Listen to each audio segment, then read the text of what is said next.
Here's a question that could save you decades of financial stress. Are you choosing your student loans based on your passion or your paycheck potential? Most students make the same costly mistake. They fall in love with a major, get accepted to their dream school, and then borrow whatever it takes to make it happen. I did this too. I was so focused on following my heart that I ignored the math entirely. 4 years later, I graduated with $60,000 in debt and a starting salary of $35,000. The monthly payments felt impossible. But here's what I wish someone had told me.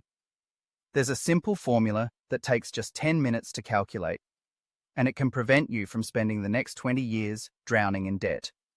Let me walk you through the 5-step strategy that changed everything. Step 1. Research your field's median starting salary. Go to the Bureau of Labor Statistics website or use Glassdoor. Don't just look at the highest salaries you can find. Focus on what most graduates actually earn in their first job. This matters because your brain naturally focuses on best-case scenarios, but your loan payments will be based on reality. Step 2. Apply the 1-to-1 rule. Never borrow more than your expected first-year salary.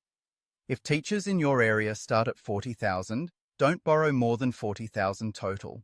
If software engineers start at $90,000, you can safely borrow up to that amount. This rule comes from financial advisors who've seen thousands of graduates succeed or struggle. Step 3. Factor in employment rates. A high salary means nothing if jobs are scarce. Look up employment rates for recent graduates in your major. If only 60% find work in their field, you need to borrow even more conservatively. The psychology here is simple. Hope for the best, but plan for reality. Step 4. Consider geographic flexibility. Some careers tie you to expensive cities. Teachers might need to live in high-cost areas. Engineers can often work anywhere. If your career limits where you can live, factor higher living costs into your borrowing decision. This step prevents the trap of earning a decent salary but having no money left after rent. Step 5. Research loan forgiveness programs. Teachers, nurses, social workers, and government employees often qualify for loan forgiveness after 10 years of payments. If your career path includes these options, you can borrow slightly more knowing some debt might be forgiven. But never count on forgiveness programs as your primary strategy, because policies can change. Now, I know what you're thinking.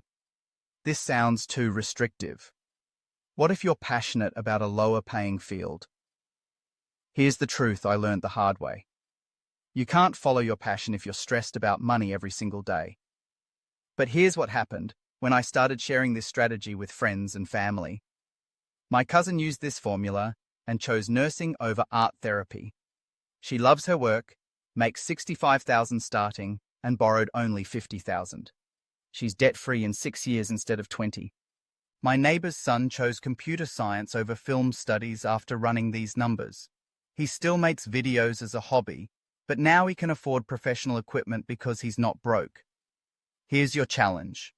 Spend 10 minutes this week running these numbers for your major. Calculate the real math before you sign any loan documents. Don't let emotions override financial reality. Remember, small decisions about borrowing today create massive differences in your financial freedom tomorrow. The choice you make in the next few months will impact every paycheck for the next decade. Choose wisely.